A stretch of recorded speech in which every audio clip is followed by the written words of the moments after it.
Higit 380 patient transport vehicles ang itinurn over ng PCSO sa mga LGU. Ang misyong ito, pagtupad daw sa pangakong easier healthcare access ng administrasyon.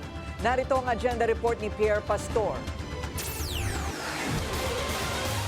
387 patient transport vehicles o ambulansya ang tinurn over kaninang umaga para sa mga probinsya ng Luzon. Sa pangunguna ni PBBM kasama ang PCSO, ipinamahagi ang mga PTV sa mga LGU. 30 ang mapupunta sa Ilocos, 72 sa Cagayan Valley, 100 sa Central Luzon at 27 sa Calabarzon.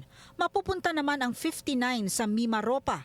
Meron ding 64 para sa Bicol Region at 35 para sa Cordillera. Laging masaya itong mga event na ito dahil sa wakas yung marami sa ating mga LGU at mga cities at saka municipalities na hanggang ngayon ay hindi pa nagkaroon ng ambulansya, hindi pa nagkaroon ng ganitong patient transport vehicle ay magkakaroon na. At yung pang hindi pa nabigyan ay magkakaroon din. Ito raw ay pagtupad sa pangako ng Pangulo na i-enhance ang healthcare accessibility at mapaganda ang emergency response sa buong bansa. Bahagi rin ito ng PCSO Medical Transport Vehicle Donation Program, lalo na para sa mga bayan na pahirapan sa pagtatransport ng mga may sakit papunta sa mga ospital.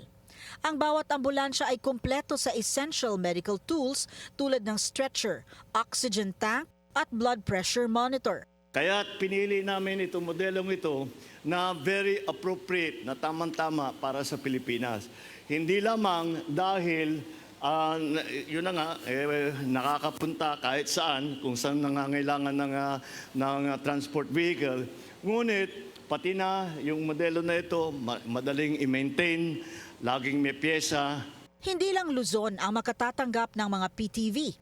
May ihahatid ding 123 na mga ambulansya sa Eastern Visayas at 105 sa Mindanao. Karapatan ng bawat nating kababayan na Pilipino na magkaroon ng ganitong klaseng serbisyo. Pinapatibay nga natin ang buong healthcare services. Nagmi-meeting lang kami tungkol sa budget sa DOH, tungkol sa budget ng PhilHealth, tungkol sa lahat ng mga serbisyong ibinibigay, tungkol sa mga insurance, upang buuhin namin ang magandang healthcare system. At meron naman tayo maraming natutunan nung panahon ng COVID. Dahil nung panahon ng COVID, nakita natin ano yung pagkukulang ng ating healthcare system. Para mabilis at ligtas na umabot ang pasyente sa pagamutan, napakahalaga nitong Patients Transport Vehicle. Dito pwede na ring malapatan ng paunang lunas ang mga pasyente habang bumabiyahe.